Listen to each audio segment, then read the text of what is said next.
Good evening दोस्तों, आप सबका स्वागत है। आज यहाँ पे देखेंगे हम एमसीक्यू। तो जो आपके आईटीआई के एग्जाम होने वाले हैं उनमें जो विभिन्न प्रतियोगी परीक्षाओं में जो एमसीक्यू पूछे जा सकते हैं उन्हीं के आधार पर यहाँ पे एमसीक्यू स्टार्ट करेंगे आज से। तो डेली हम एमसीक्यू यहाँ पे देखेंगे, ठीक है। तो चलिए बिना किसी विलंब के हम यहाँ पे क्लास को स्टार्ट करते हैं दोस्तों।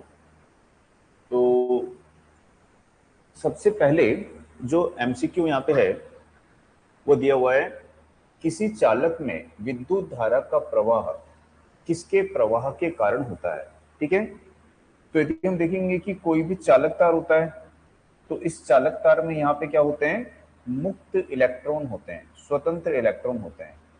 तो इनको हम क्या बोलते हैं यहाँ पे, मुक्त या स्वतंत्र इलेक्ट्रॉन। तो किसी भी चालक तार में जो धारा का प्रवाह होता है वो किसके द्वारा होता है, मुक्त या स्वतंत्र जो इलेक्ट्रॉन होते हैं इन इलेक्ट्रॉन के द्वारा होता है, ठीक है दोस्तों। तो इसका आंसर क्या आएगा यहाँ पे, इलेक्ट्रॉन के द्वारा, ठीक। प्रोटॉन के द्वारा होता है क्या, नहीं होता है। प्रोटॉन कहाँ रहते हैं, नाभिक में, नाभिक से नहीं निकल सकते हैं वो, है ना।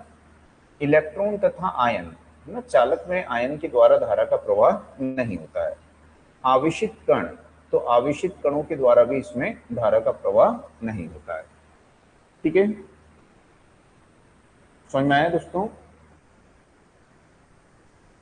Okay, very good. चलिए आप आंसर आप लोग दीजिएगा इसका। गैसों में विद्युत धारा का प्रवाह किसके कारण होता है, गैसों में विद्युत धारा का प्रवाह किसके द्वारा होता है, बताओ। प्रशांत, दिलेश,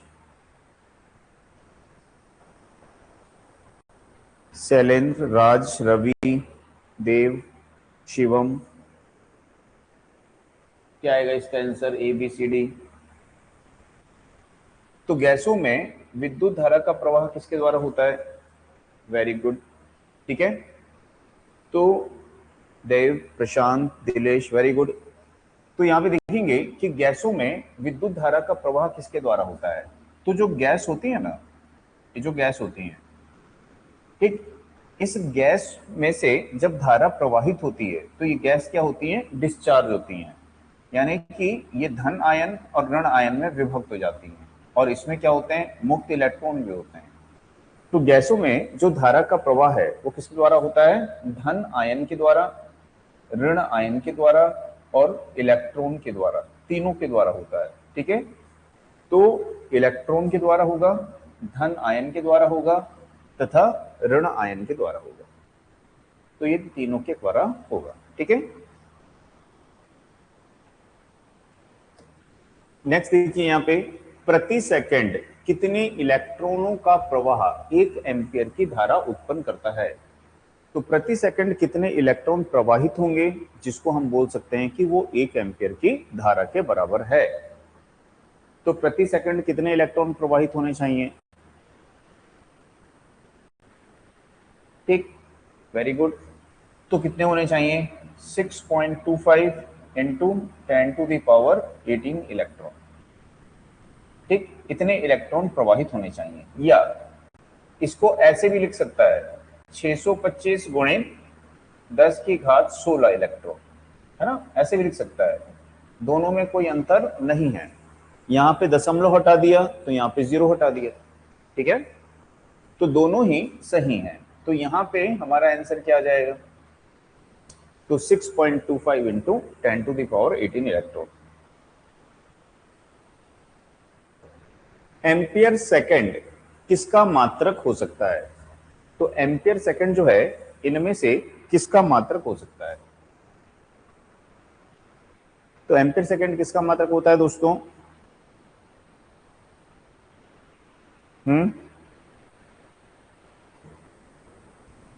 तो एम्पियर सेकंड किसका मात्रक होता है, आवेश का। Q इज इक्वल टू क्या लिखते हैं हम, IT। तो I यानी क्या हो गया, एम्पियर, T यानी क्या हो गया, समय, समय का मात्रक क्या हो गया, सेकंड, ठीक। तो वेरी गुड, दिलेश और प्रशांत, देव, रवि, शैलेंद्र, ठीक। तो किसका मात्रक होता है, ये आवेश का मात्रक होता है, इस आवेश को ही क्या बोला जाता है? विद्युत की मात्रा भी बोला जाता है। ठीक है, तो यदि आवेश नहीं दिया होगा तो एम्पियर सेकंड किसका मात्रक हो जाएगा? विद्युत की मात्रा। ठीक है, यदि आवेश नहीं दिया हुआ तो किसका मात्रक हो जाएगा? ये विद्युत की मात्रा का मात्रक भी क्या होगा? Ampere second. आवेश को क्या बोला जाता है? विद्युत की मात्रा बोला जाता है। ठीक,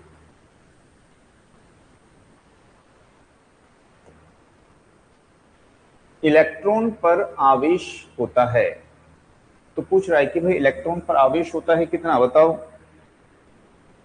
तो इलेक्ट्रॉन पर कितना आवेश होता है? ठीक है, प्रशांत, दिलेश, देव, वेरी गुड। ठीक है, रवि, शैलेंद्र, नितिन, समझ में आया दोस्तों? तो कितना आवेश होता है? तो 1.602 और 10 to the power minus 19 coulomb. तो इतने कूलम्ब का इसके ऊपर क्या होता है? यहाँ पे ऋण आवेश होता है। ठीक है, तो यहाँ पे ऋण लगा देंगे तो ज्यादा अच्छा दिखेगा। तो ये बताएगा कि इतना तो आवेश होता है और उस आवेश की प्रकृति कैसी होती है? तो ऋणात्मक होती है। ठीक है ना?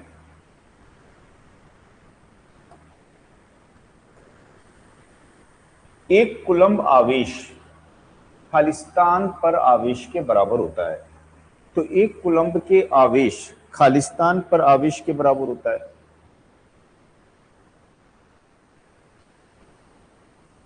ठीक, तो एक कूलम्ब का जो आवेश है ये खालिस्तान पर आवेश के बराबर होता है। तो एक कूलम्ब में कितने इलेक्ट्रॉन होते हैं?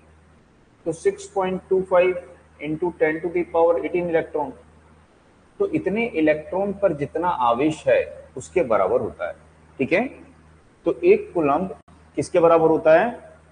तो एक कूलम्ब का मतलब है इतने इलेक्ट्रॉनों पर जितना आवेश है उस आवेश के बराबर एक कूलम्ब होता है। ठीक, तो एक कूलम्ब कितने आवेश के बराबर होता है? कि इतने इलेक्ट्रॉन पर कितना आवेश है वो पूरा आवेश एक कूलम्ब के बराबर होता है। ठीक है ना, समझ में आया? Rahul, Dilesh, very good.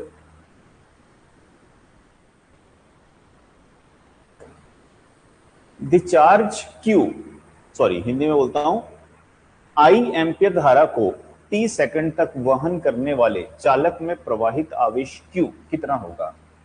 ठीक, तो आई एम्पियर की धारा प्रवाहित हो रही है, टी समय तक प्रवाहित हो रही है, तो जो चालक है इस चालक पर आवेश कितना होगा?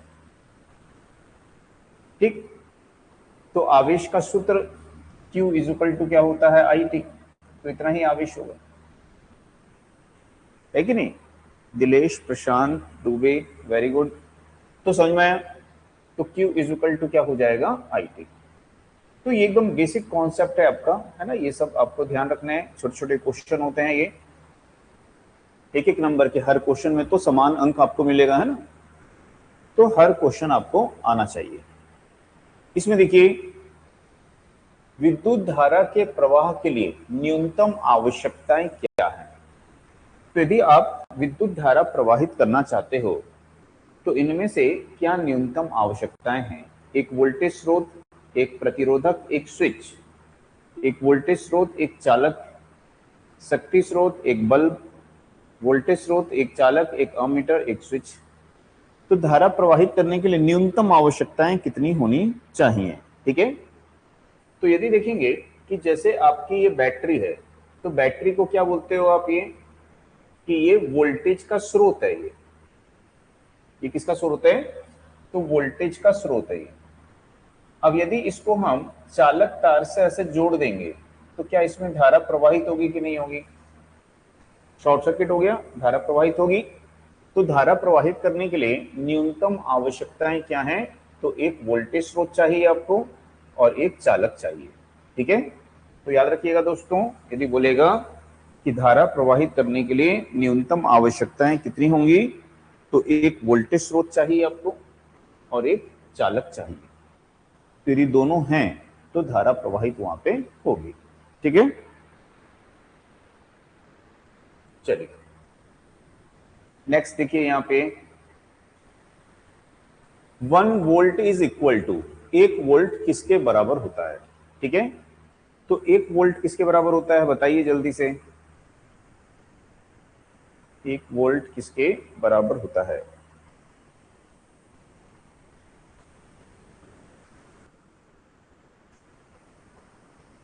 तो देखो यहां पे वोल्ट किसको बोलते हैं। ठीक है, तो वोल्ट विभव का मात्रक है ना। तो विभव बराबर क्या होता है। ठीक है, तो कार्य बटा क्या होता है, समय। कार्य बटा आवेश, समय नहीं आएगा, आवेश। तो क्या आता है, कार्य बटा आवेश। विभव हम किसको बोलते हैं कि जैसे कोई एक आवेश यहां है, इस आवेश को यहां से यहां तक लाना है। ठीक है, तो आवेश को यहां से यहां तक पहुंचाना है तो आपको कार्य करना पड़ेगा। तो आवेश को स्थानांतरित करने के लिए उस पर किया गया कार्य विभव कहलाता है। तो क्या होता है, कार्य बटा आवेश। कार्य का मात्रक क्या होता है, जूल। आवेश का क्या होता है यहाँ पे, कूलाम। तो विभव को किसमें व्यक्त करते हैं, जूल पर कूलाम। और 1 जूल प्रति कूलाम बराबर क्या होता है यहाँ पे, 1 वोल्ट होता है। तो 1 जूल प्रति कूलाम को क्या बोलते हैं हम यहाँ पे, 1 वोल्ट होते हैं।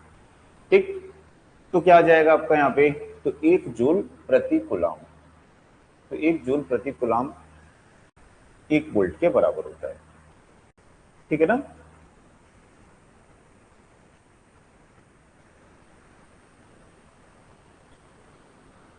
चलिए इसको देखिए यहाँ पे, विद्युत दाब को और किस नाम से जाना जाता है। तो विद्युत दाब को हम क्या बोलते हैं, किस नाम से जानते हैं विद्युत दाब को।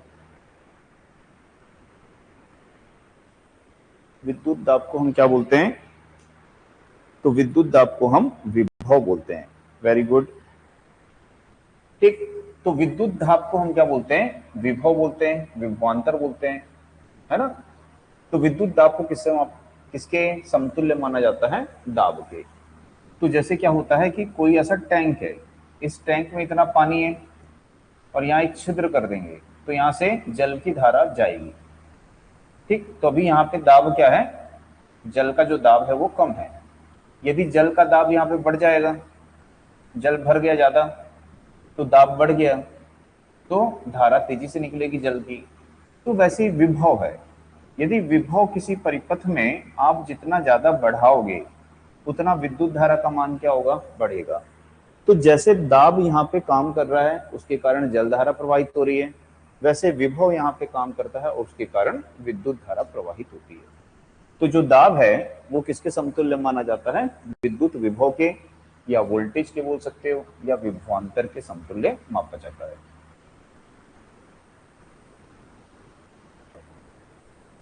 मानव शरीर का प्रतिरोध लगभग कितना होता है। ठीक है, तो यदि सिंपल शब्दों में ऐसा पूछता है कि मानव शरीर का प्रतिरोध लगभग कितना होता है, तो हम उसको क्या जवाब देंगे, 1000 ओम होता है। क्योंकि गणनाओं के लिए, है ना, जो गणना करते हैं, कैलकुलेशन करते हैं, तो उसके लिए मानव शरीर का औसत प्रतिरोध कितना माना गया है, 1000 ओम। हर व्यक्ति के शरीर का प्रतिरोध अलग अलग होता है ना। एक कोई मोटा व्यक्ति है, कोई पतला व्यक्ति है, तो हर किसी का प्रतिरोध अलग अलग होगा। ठीक है, दूसरा निर्भर करेगा त्वचा कैसी है, शुष्क त्वचा है या गीली त्वचा है, तो उस पर भी निर्भर करता है। लेकिन यदि सिंपल ऐसे क्वेश्चन पूछेगा तो गणनाओं के लिए कितना माना गया है, 1000, तो उसी को हम टिक करेंगे। यदि आपको प्रश्न में लिखा होगा शुष्क त्वचा, ऐसे लिखा होगा, ठीक है, तो ये शब्द लिखा हुआ होना चाहिए और उसके साथ में ऑप्शन में आपको लिखा होना चाहिए यहाँ पे 100 किलो ओम से 600 किलो ओम, ऐसा भी लिखा होना चाहिए। तो शुष्क त्वचा यदि लिखा है तो हम इसको वहां पे टिक कर सकते हैं। ठीक है ना। दूसरा, कान से कान का याद रखना है कि कान से कान के मध्य का प्रतिरोध कितना होता है, तो 100 ओम होता है ना। तो ये सब चीजें आपको यहाँ पे याद रखनी है।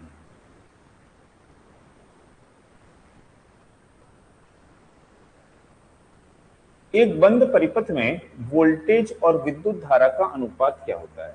यदि कोई बंद परिपथ है तो उसमें वोल्टेज और विद्युत धारा का अनुपात क्या होगा। तो वोल्टेज देखो और विद्युत धारा, इसका अनुपात क्या कहलाता है? प्रतिरोध। इसी को हम क्या बोलते हैं? ओम का नियम। ठीक, तो समझ में आया दोस्तों? तो एक बंद परिपथ में वोल्टेज और विद्युत धारा का अनुपात क्या कहलाता है? प्रतिरोध। इसको उल्टा करके भी पूछ सकता है कि एक बंद परिपथ में धारा और वोल्टेज का अनुपात क्या कहलाता है। तो एक बंद परिपथ में यदि बोल दिया धारा और वोल्टेज का अनुपात क्या कहलाता है, ठीक है, तो क्या बोलोगे फिर यहाँ पे? कंडक्टेंस, जिसको हम क्या बोलते हैं? चालकता। ठीक, तो वोल्टेज धारा का अनुपात प्रतिरोध, धारा और वोल्टेज का अनुपात क्या कहलाएगा? चालकता कहलाएगा। तो क्वेश्चन को अच्छे से पढ़िए, किसका अनुपात पूछा है उसके हिसाब से जवाब दीजिए। तो यहाँ पे हमारे हिसाब से क्या होगा? प्रतिरोध। तो प्रतिरोध जो होता है वो कैसा रहता है? यहाँ पे नियत होता है, नियत होता है, कांस्टेंट होता है। तो हम क्या बोलेंगे? ये नियत रहता है। जैसे जैसे वोल्टेज बढ़ती है वैसे वैसे धारा बढ़ती है, या जैसे जैसे धारा बढ़ती है वैसे वैसे वोल्टेज बढ़ती है। ठीक, तो यही ओम का नियम है। यदि किसी परिपथ में वोल्टेज आधा कर दिया जाए तथा प्रतिरोध दुगना कर दिया जाए तो धारा क्या हो जाएगी? ठीक, तो धारा क्या होती है?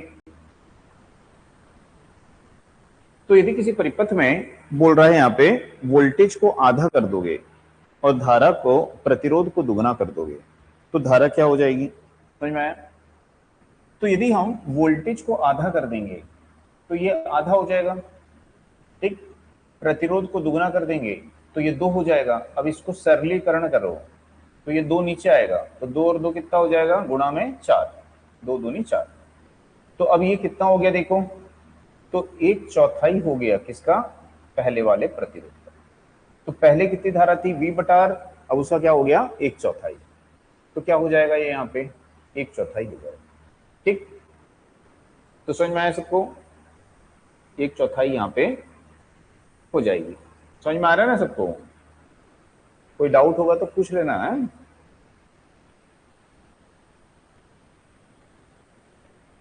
ओम के नियम के मान्य होने की शर्त क्या है? तो बताइए, ओम का नियम जो है ये कब मान्य होगा? क्या शर्त है इसकी ओम के नियम के मान्य होने? तो ओम का नियम कब लागू होता है?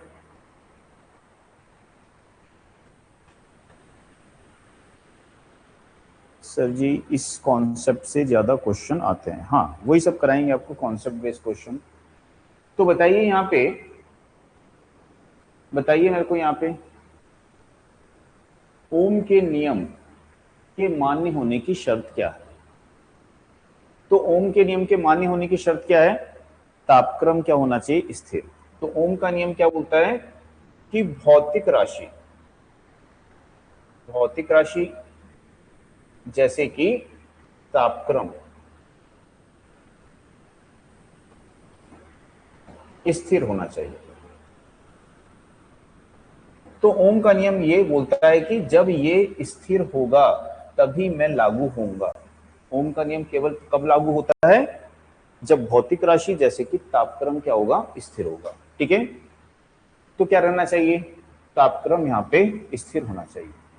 तो ये स्थिर होगा तभी ओम का नियम यहाँ पे लागू होगा। समझ में आया?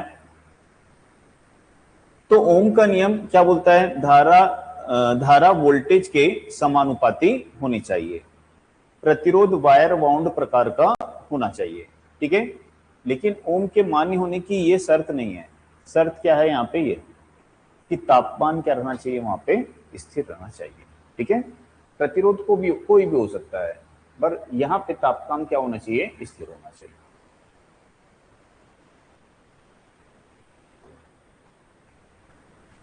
ओम के नियम को दर्शाने वाला ग्राफ कैसा होता है?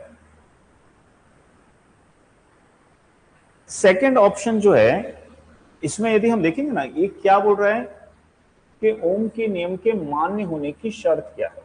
ठीक है, तो ओम का नियम जो है उसकी शर्त क्या है? कि तापक्रम स्थिर हो। और यदि इस प्रकार से लिखा है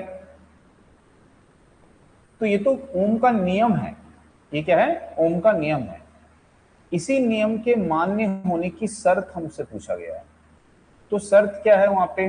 तापक्रम स्थिर होना चाहिए। नियम नहीं पूछा है, ये नियम है, ये ओम का नियम है। तो हमसे ओम का नियम नहीं पूछ रहा है, बोल रहा है ओम के नियम के मान्य होने की शर्त क्या है। तो शर्त है कि तापक्रम स्थिर होना चाहिए। ठीक है ना? अब प्रतिरोध वायर बाउंड होना चाहिए, जरूरी नहीं है, प्रतिरोध कोई भी हो, ठीक है, लेकिन तापक्रम यदि स्थिर है तो फिर ओम का नियम जो ये है वो यहां पे लागू हो जाएगा। समझ में आया?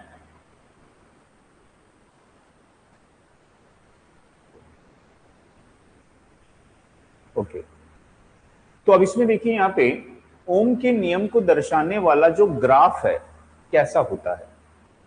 तो जब हम ओम का नियम पढ़ते हैं तो हम इस तरह से ग्राफ बनाते हैं ना, तो ये किसको दर्शा रहा है? धारा को, और ये किसको दर्शा रहा है? वोल्टेज को। तो हम एक ऐसा ग्राफ बनाते हैं। तो इसी ग्राफ के बारे में पूछ रहा है कि ओम के नियम को दर्शाने वाला ग्राफ कैसा होता है। ठीक है, तो ये ओम के नियम का क्या कहलाता है? ग्राफीय निरूपण कहलाता है। तो ओम के नियम का क्या है? ये ग्राफीय निरूपण है, ग्राफीय निरूपण। तो कैसा दिखता है हमको? ये सरल रेखा दिख रहा है सबको? ठीक है, तो कैसा होता है? ये सरल रेखा होता है। समझ में आया दोस्तों? तो ओम के नियम का ग्राफीय निरूपण कैसा होता है? एक सरल रेखा, सीधी रेखा होता है।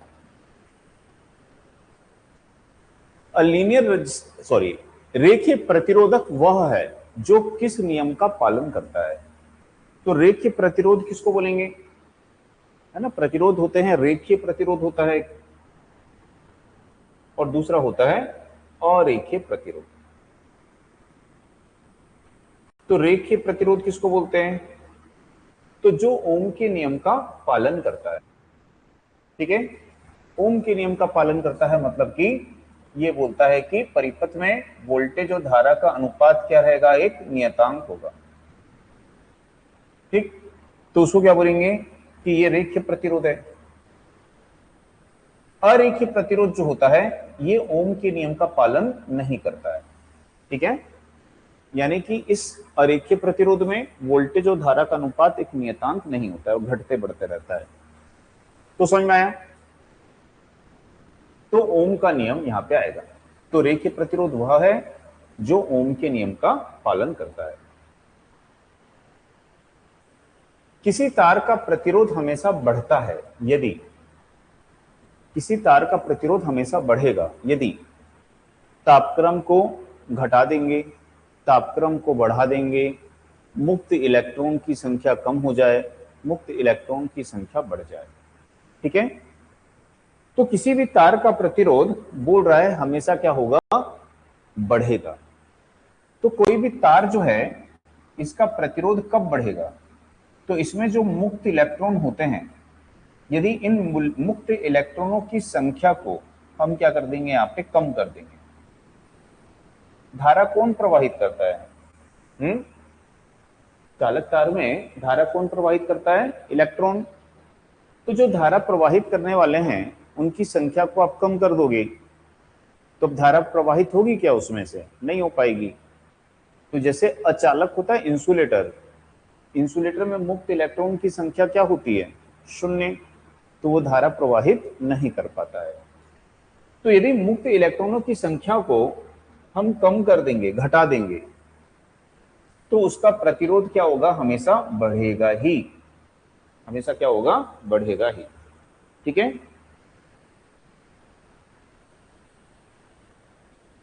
किसी चालक का प्रतिरोध बढ़ता है जब उसका, तो किसी चालक का प्रतिरोध बढ़ता है जब उसका क्या होता है? बताओ। तो चालक का प्रतिरोध का सूत्र क्या है दोस्तों? ये चालक के प्रतिरोध का सूत्र है। अब इसको आपको बढ़ाना है, बढ़ाना है इसका मतलब लंबाई को क्या करना पड़ेगा? आपको बढ़ाना पड़ेगा। तो ये बढ़ेगा, तो ये क्या बोल रहा है? लंबाई कम होती है, तो गलत बोल रहा है ये, है ना। दूसरा बोल रहा है कि प्रतिरोधकता कम होती है, प्रतिरोधकता कम होगी तो ये क्या होगा? घट जाएगा, ये भी गलत बोल रहा है यहाँ पे। ठीक, अनुप्रस्थ काट का क्षेत्रफल कम होता है। यदि क्षेत्रफल घटेगा तो प्रतिरोध क्या होगा, बढ़ेगा। तो क्षेत्रफल यदि घटता है तो प्रतिरोध क्या होता है, बढ़ता है। और चौथा नंबर भी देख लेना है, छोड़ना नहीं है, नहीं तो बाद में पता चला वही था आंसर है। तो यहाँ पे देखेंगे लंबाई कम यानी प्रतिरोध कम, गलत हो गया ये। काट का क्षेत्रफल ज्यादा तो प्रतिरोध कम, तो ये गलत हो जाएगा। ठीक है, तो प्रतिरोध कब बढ़ता है, जब अनुप्रस्थ काट का क्षेत्रफल क्या होता है, घटता है। ठीक है,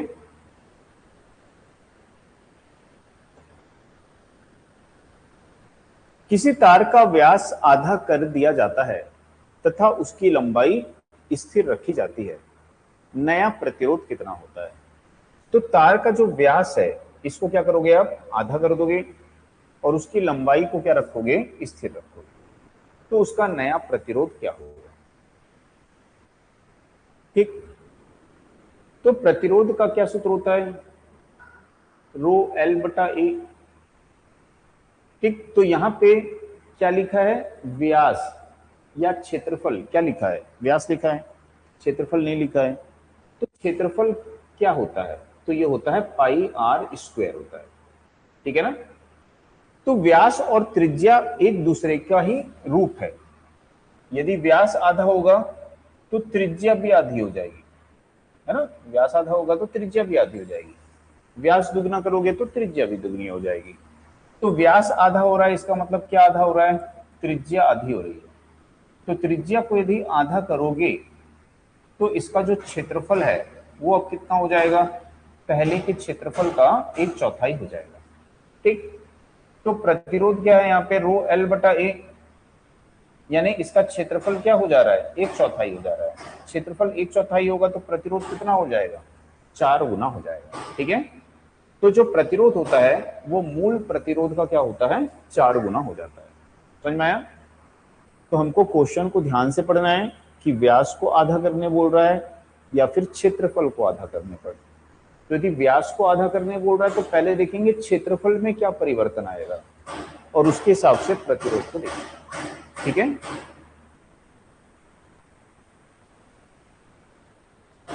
इसको देखिए यहाँ पे, किसी कार को खींचकर उसकी लंबाई को दुगना कर देते हैं तो उसका नया प्रतिरोध क्या होगा। तो जैसे कोई तार है ये, अब इसको खींचिए और खींच करके इसकी लंबाई को दुगना कर दो तो उसका प्रतिरोध कितना होगा। तो हमने पढ़ा है कि इसका जो नया प्रतिरोध होता है वो क्या होता है, एन स्क्वायर आर होता है। आर यानी पुराना प्रतिरोध है। तो एन क्या है, लंबाई में परिवर्तन। तो लंबाई को दुगना कर रहे हैं तो 2 का वर्ग कर दोगे तो प्रतिरोध कितना हो जाएगा उसका, तो 4 गुना हो जाएगा। तो यदि किसी तार को खींचकर उसकी लंबाई को हम दुगना कर देते हैं तो उसका प्रतिरोध कितना हो जाएगा, यहाँ पे 4 गुना हो जाएगा। समझ में आया।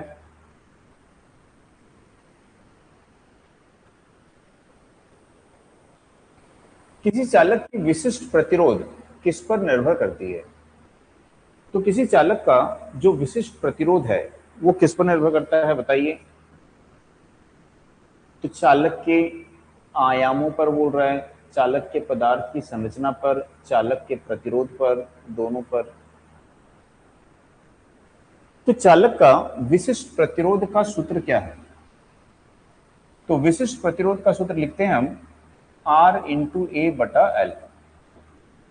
तो ये सूत्र क्या बताता है कि विशिष्ट प्रतिरोध किस पर निर्भर करता है, प्रतिरोध पर, क्षेत्रफल पर, लंबाई पर, मतलब आयाम पर। लेकिन ये हमको गलत सूचना देता है। हमने क्या पढ़ा है कि विशिष्ट प्रतिरोध क्या होता है, एक नियतांक होता है। तो किसी भी पदार्थ का विशिष्ट प्रतिरोध क्या होता है, एक नियतांक होता है। ठीक, जो किस पर निर्भर करता है, उस पदार्थ की प्रकृति पर निर्भर करता है। पदार्थ की प्रकृति का मतलब क्या हो गया, पदार्थ की आंतरिक संरचना कैसी है, तो इस पर निर्भर करता है। ठीक, तो क्षेत्रफल और लंबाई पर निर्भर नहीं करता है। तो हम क्या बोलेंगे कि पदार्थ की आंतरिक संगठन पर या आंतरिक संरचना पर ये निर्भर करता है। समझ में आया। निम्नलिखित में से किस पदार्थ का विशिष्ट प्रतिरोध सबसे कम होता है। तो अभी बताइए इसमें से कि इनमें से किस पदार्थ का विशिष्ट प्रतिरोध सबसे कम होता है? तो इनमें से किस पदार्थ का विशिष्ट प्रतिरोध सबसे कम होता है? तो वो होता है हमारा दोस्तों चांदी, सिल्वर। सिल्वर का विशिष्ट प्रतिरोध सबसे कम होता है। तो सिल्वर का प्रतिंग कितना होता है? 1.64 इंटू 10⁻⁻8 ओम मीटर। ठीक। दूसरा हम पढ़ते हैं सिल्वर के बाद में जो कॉपर होता है 1.72। फिर इसके बाद में पढ़ते हैं गोल्ड होता है 2.44 10⁻⁻8, सब में ओम मीटर आएगा। उसके बाद में हम पढ़ते हैं एल्यूमिनियम होता है 2.8। तो यदि देखें कि सबसे कम विशिष्ट प्रतिरोध किसका है, ये बढ़ते जा रहा है। सबसे कम किसका होता है? यहाँ पे चांदी का होता है, सिल्वर का होता है। ठीक।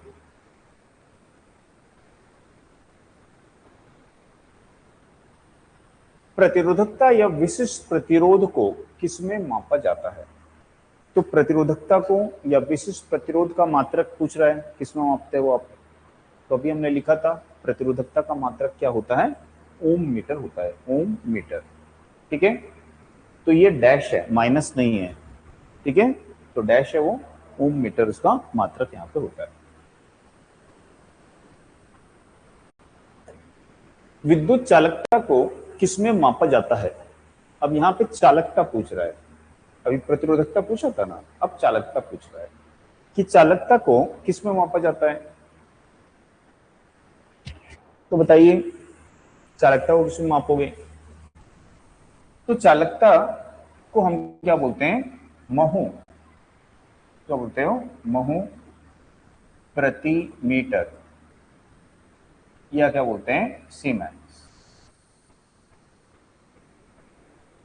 प्रति मीटर। तो महू प्रति मीटर, ठीक है, या फिर क्या बोलेंगे? सीमेंस प्रति मीटर। अब जब भी इस तरह से क्वेश्चन आएगा तो इंग्लिश में थोड़ा सा देख लेना। ठीक। तो यहां पे क्या लिखा है? कंडक्टिविटी। एक होती है कंडक्टिविटी और दूसरा क्या होता है? कंडक्टेंस। तो कंडक्टेंस यदि बोलेगा तो उसका क्या होता है? महू होता है या सीमेंस होता है। लेकिन कंडक्टिविटी का क्या होता है? महू प्रति मीटर या सीमेंस प्रति मीटर होता है। ठीक है। तो क्वेश्चन कई बार क्या होते हैं, कंफ्यूज करेंगे, तो आपको थोड़ा सा एक बार इंग्लिश में देख लेना कि क्या लिखा हुआ है। तो क्या हो जाएगा दोस्तों? महू प्रति मीटर हो जाएगा। जिन पदार्थों में बड़ी संख्या में मुक्त इलेक्ट्रॉन होते हैं और जो निम्न प्रतिरोध प्रदान करते हैं उन्हें क्या कहा जाता है? तो ऐसे पदार्थ जिनमें मुक्त इलेक्ट्रॉन क्या है? बड़ी संख्या में, बहुत ज्यादा मात्रा में मुक्त इलेक्ट्रॉन है, और वे पदार्थ क्या कर रहे हैं? निम्न प्रतिरोध प्रदान कर रहे हैं, तो उनको क्या बोलते हैं? ठीक है। तो ऐसे पदार्थ को क्या बोला जाता है? तो जिसमें मुक्त इलेक्ट्रॉन की संख्या ज्यादा होती है और जिनका प्रतिरोध निम्न होता है, तो उनको क्या बोला जाता है? चालक, यानी कंडक्टर, जो विद्युत धारा का चालन करते हैं, है ना।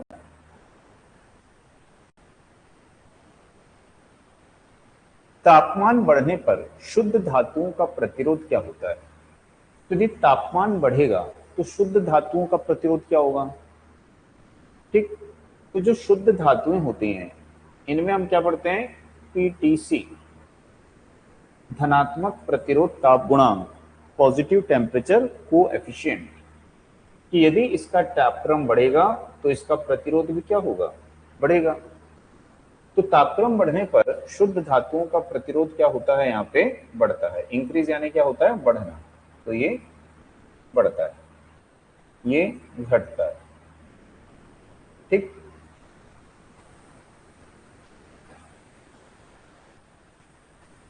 तापमान बढ़ने पर कार्बन का प्रतिरोध क्या होगा? यदि तापमान बढ़ेगा तो कार्बन का प्रतिरोध क्या होगा? तो तापक्रम, कार्बन में क्या होता है? पीटीसी होता है कि एनटीसी होता है? तो कार्बन में क्या होता है? एनटीसी। ऋणात्मक प्रतिरोध ताप गुणांक, नेगेटिव टेम्परेचर कोएफिशिएंट।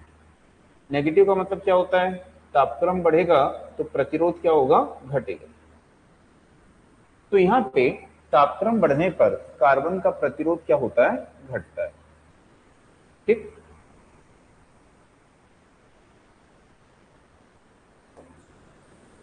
तापमान बढ़ने पर किसी कुचालक का रोधन गुण, ठीक है, रोधन गुण यानी इंसुलेटिंग प्रॉपर्टी क्या होगा। तो यदि किसी कुचालक का तापक्रम बढ़ेगा तो क्या होगा, जैसे मान लो ये कुचालक है ये, तो यदि इसको हम गर्म करेंगे, गर्म करोगे मतलब इसका तापक्रम बढ़ेगा, तो इसमें मुक्त इलेक्ट्रॉनों की संख्या बढ़ेगी। तो मुक्त इलेक्ट्रॉनों की संख्या बढ़ेगी तो इसकी चालकता क्या होगी, वहां पे बढ़ जाएगी।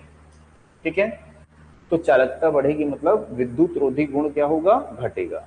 ठीक है, तो विद्युत रोधी गुण क्या होता है, यहाँ पे कमजोर हो जाता है। समझ में आया? तो जैसे विद्युत मशीनें होती हैं, विद्युत मशीनों में हम किसका यूज करते हैं, इंसुलेशन का यूज करते हैं ना। तो यदि तापक्रम बढ़ता है विद्युत मशीनों का, जैसे ट्रांसफार्मर है ना, उसमें तापक्रम बढ़ता है ऑयल वगैरह का, तो उसका जो विद्युत रोधन है यानी इंसुलेटर है वो कमजोर हो जाता है।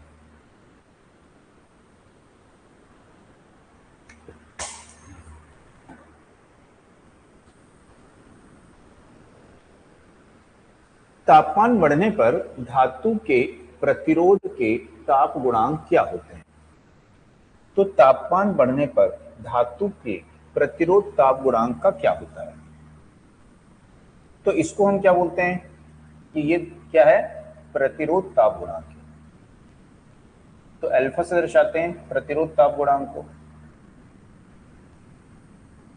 तो बोल रहा है कि यदि तापक्रम बढ़ेगा तो इस प्रतिरोध ताप गुणांक पर क्या प्रभाव पड़ता है। तो तापक्रम बढ़ने पर प्रतिरोध ताप गुणांक क्या होता है, घटता है। ठीक है, तापक्रम बढ़ने पर प्रतिरोध ताप गुणांक क्या होता है, घटता है। धातुओं का, ध्यान से सुनना, धातुओं का, यदि कोई धातु है तो इस धातु का तापक्रम बढ़ने पर प्रतिरोध क्या होता है, बढ़ता है। ठीक, लेकिन तापक्रम बढ़ने पर प्रतिरोध ताप गुणांक क्या होता है, घटता है। तो याद रखना है, धातु में तापक्रम बढ़ने पर प्रतिरोध तो बढ़ता है लेकिन प्रतिरोध ताप गुणांक क्या होता है, घटता है।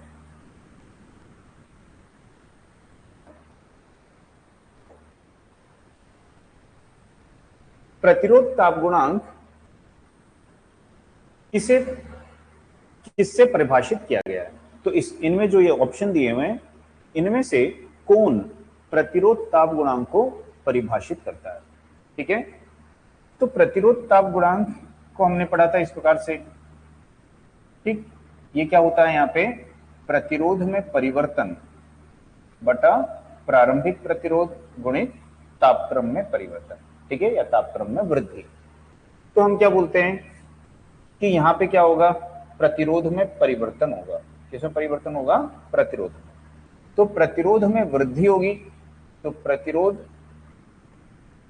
वृद्धि होगी। ठीक है, कहां से होगी, प्रारंभिक प्रतिरोध से। तो प्रति प्रारंभिक प्रतिरोध। ठीक, कब होगी, तो प्रति डिग्री तापक्रम वृद्धि, तो प्रति डिग्री सेल्सियस ताप वृद्धि।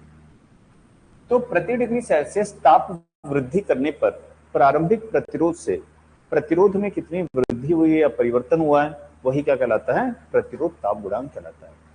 अब इसमें देखिए कौन आपको यहाँ पे मिल रहा है। तो बोल रहा है प्रति ओम, पहला वाला क्या बोल रहा है, प्रति ओम प्रति डिग्री सेल्सियस प्रतिरोध में वृद्धि। दूसरा क्या बोल रहा है, प्रति डिग्री सेल्सियस प्रतिरोध में वृद्धि। ये तो एकदम गलत है। ये क्या बोल रहा है, प्रति ओम प्रति डिग्री सेल्सियस प्रतिरोध में कमी। तो ये भी गलत है यहाँ पे। और चौथा क्या बोल रहा है, प्रति डिग्री सेल्सियस प्रतिरोध में कमी। तो ये भी गलत है, यहाँ पे कमी नहीं आएगी, क्या आएगी, वृद्धि आएगी।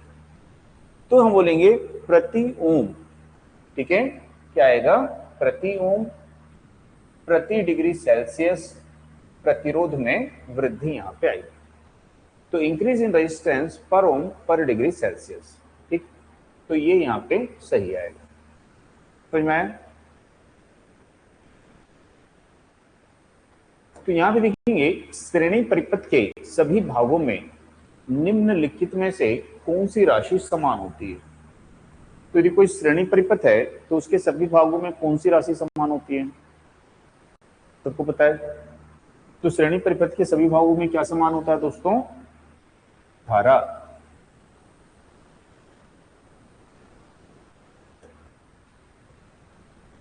अब यहां पे देखिए न्यूमेरिकल है ये 12 ओम 4 ओम के दो प्रतिरोध श्रेणी में जुड़े हैं, ठीक।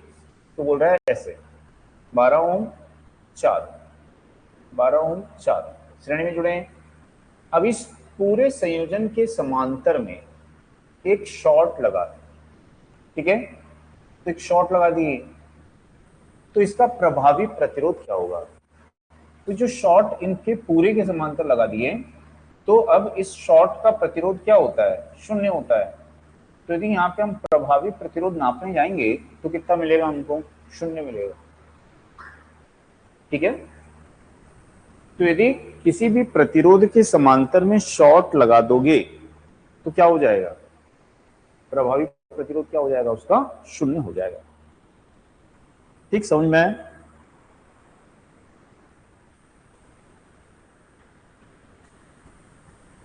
यदि सिर्फ ऐसे बोलता कि ये 12 ओम है, ये 4 ओम है, शॉर्ट जो है वो 12 ओम के समांतर में लगा है, तो इसका प्रभावी प्रतिरोध कितना होगा, तो 4 ओम हो जाएगा, ठीक। तो यहां से धारा चलेगी, ऐसे गुजर जाएगी यहां से, तो धारा के मार्ग में कितना प्रतिरोध आएगा, 4 ओम आएगा, ठीक।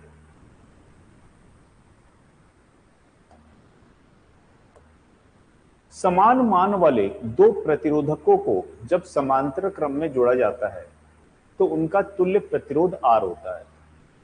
तो इन प्रतिरोधों को श्रेणी क्रम में जोड़ा जाएगा। तो बोल रहे हैं कि एक प्रतिरोधी है, दूसरा प्रतिरोधी है, ठीक। अब दोनों कैसे हैं, समान मान के हैं। यदि इसका मान x है तो इसका मान भी x है, और इनका समतुल्य प्रतिरोध कितना है, R है। तो बोल रहा है कि इनको अब यदि हम श्रेणी में जोड़ेंगे तो कितना मिलेगा। तो समतुल्य R है, तो इसका मतलब क्या है, ठीक। तो हम समांतर में कैसे निकालते हैं, तो हम समांतर में लिखते हैं कि जो समतुल्य प्रतिरोध होता है वो किसके बराबर होता है, R/N, ठीक। तो समतुल्य प्रतिरोध कितना बोल रहा है यहाँ पे, R बोल रहा है, ठीक। R की जगह हमने क्या माना है यहाँ पे, X माना। N क्या है, प्रतिरोधों की संख्या कितनी है, 2। तो फिर यहां से आपको क्या मिल जाएगा, X बराबर 2R। इसका मतलब है कि इसका मान भी 2R है और इसका मान भी 2R है, ठीक। तो यदि इनको हम श्रेणी क्रम में जोड़ देंगे तो 2R और 2R का श्रेणी क्रम कितना हो जाएगा, 4R हो जाएगा। समझ में आया। तो पहले हमने क्या किया, इन प्रतिरोधों का मान निकाल लिया, तो हमारे पास 2R आया, और उनको श्रेणी क्रम में जोड़ दिया तो 4R आ गया। तो हमारा आंसर क्या आ जाएगा यहाँ पे,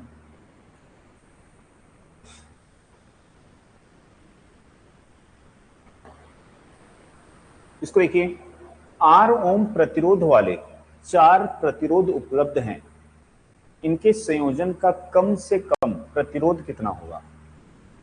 तो R ओम प्रतिरोध वाले 4 प्रतिरोधक आपके पास में हैं, तो उनके संयोजन का न्यूनतम प्रतिरोध कितना होगा। तो न्यूनतम प्रतिरोध कब मिलता है दोस्तों, जब प्रतिरोध को किस प्रकार से संयोजित करोगे कि आपको न्यूनतम प्रतिरोध मिलेगा। प्रतिरोधों को किस प्रकार संयोजित करने पर न्यूनतम मिलता है,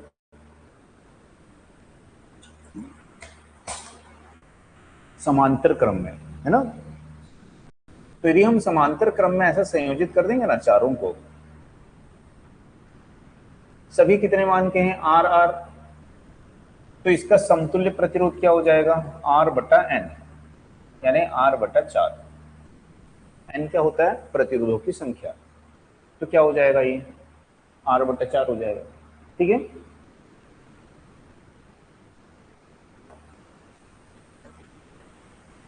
दो रेजिस्टर्स वाले एक पैरेलल सर्किट का रेजिस्टेंस 12 ओम। तो बोल रहा है ऐसे दो रेजिस्टर्स हैं, दो रेजिस्टर्स वाले पैरेलल सर्किट का रेजिस्टेंस 12 ओम। रेजिस्टेंस वाला एक तार टूट जाता है, तो मान लो कि ये तार टूट गया, ठीक। तो बोल रहा है और असरदार रेजिस्टेंस 18 हो जाता है। जब ये टूट जाता है तो ये 12 की जगह कितना हो जाता है, 18 हो जाता है। तो जब ये टूट गया है तो एक ही प्रतिरोध यहाँ पे बचा है, तो 18 ओम किसका बता रहा होगा, इसका प्रतिरोध बता रहा होगा। तो टूटे हुए तार का प्रतिरोध कितना निकालना है, ठीक। तो हम समतुल्य प्रतिरोध का सूत्र यह है, श्रेणी समांतर में। तो यहां पे समतुल्य आपको कितना दिया है, 12, तो 1/12 रख दो, ठीक। इसको मान लो कि ये R1 है और इसको मान लो कि ये R2 है।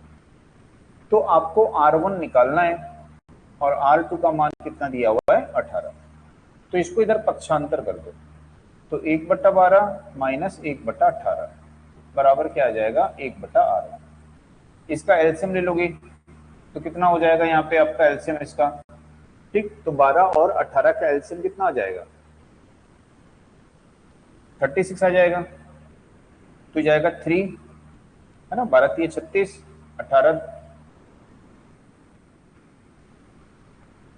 18 दूनी कितना होता है, 36। तो ये आ जाएगा 2।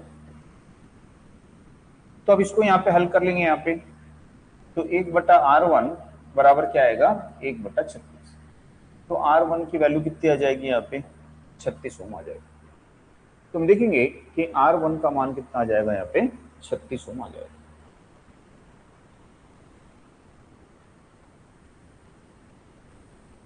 ठीक है,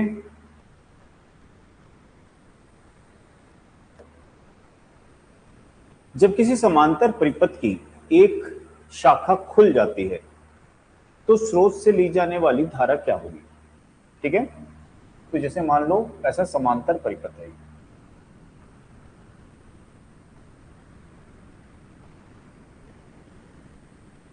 और ये यहाँ पे आपका है स्रोत है, तो यहां से धारा जा रही है,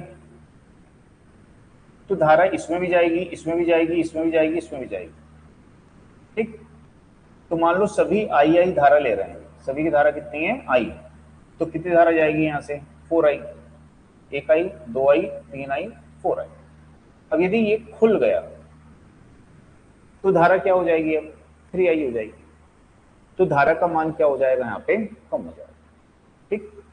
तो यदि समांतर शाखाओं की संख्या घटती है तो प्रतिरोध जो है वो बढ़ता है और धारा जो है वो घटती है, ठीक है ना। तो याद रखना है कि समांतर शाखाओं की संख्या या समांतर में जो उपकरण लगे हुए हैं उनकी संख्या या समांतर शाखाओं की संख्या घटने पर प्रतिरोध बढ़ता है और धारा घटती है।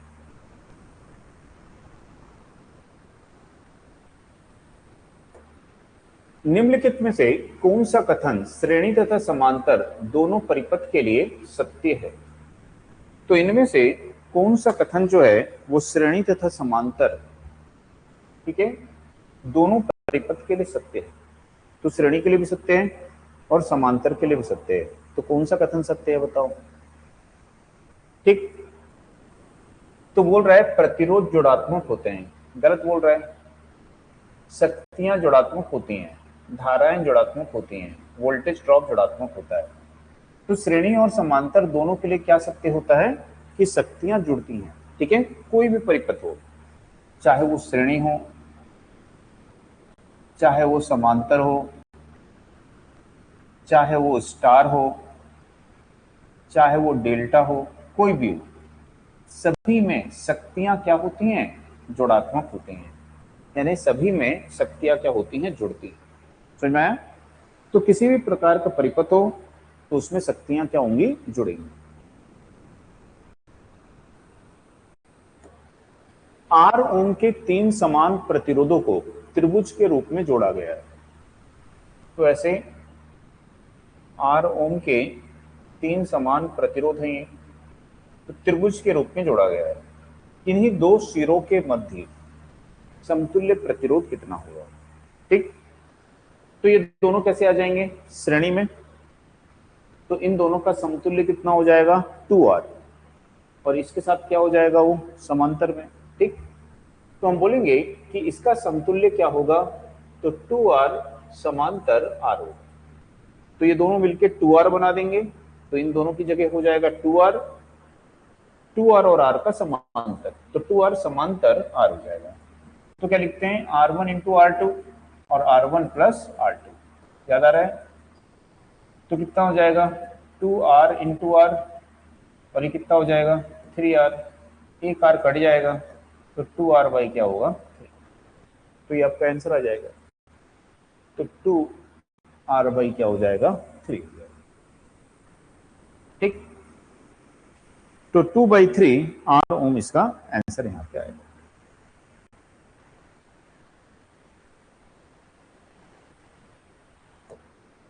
कंडक्टर से करंट बहने के कारण गर्मी पैदा होने के बारे में बताने वाला नियम। तो कंडक्टर से करंट बहने के कारण गर्मी पैदा होने के बारे में कौन सा नियम बताता है? जूल्स लॉ, जूल का नियम। तो जूल का जो नियम है ये क्या बताता है हमको यहाँ पे, कि जो हीट उत्पन्न होती है, ऊष्मा उत्पन्न होती है, ठीक है, वो क्या होती है I²RT, कि इतने जूल की जो ऊष्मा है वो यहाँ पे उत्पन्न होती है। तो I क्या है धारा, R क्या है प्रतिरोध, और T क्या है समय। ठीक, तो जूल का नियम इसी को यहाँ पे बोलते हैं। इनमें से किसमें विद्युत धारा के तापीय प्रभाव का उपयोग नहीं होता है? तो इनमें से कौन है जो विद्युत धारा के तापीय प्रभाव का उपयोग नहीं करता है? तो इमर्शन हीटर यानी पानी गर्म करने वाला हीटर, ठंड के मौसम में जो बाल्टी में पानी में डुबाते हैं ना इमर्शन हीटर को, तो ये धारा के ऊष्मीय प्रभाव पे कार्य करता है कि नहीं करता है? करता है। गीजर, गीजर में भी क्या होता है? प्रतिरोध होता है। इलेक्ट्रिक आयरन, इसमें भी क्या होता है? प्रतिरोध होता है। तो इस सब में एलिमेंट जो होते हैं, तत्व जो बना होता है प्रतिरोध का होता है, और जहां भी प्रतिरोध होगा तो वहां पे क्या होगा I²R करेगा, यानी ऊष्मा उत्पन्न करेगा। वैक्यूम क्लीनर एक ये मशीन है, मोटर है ना, इसमें मोटर लगी होती है, तो ये विद्युत धारा के ऊष्मीय प्रभाव पे कार्य नहीं करती है। कौन सी मोटर यूज करते हैं? डीसी मोटर, है ना। तो डीसी मोटर किस सिद्धांत पे काम करती है?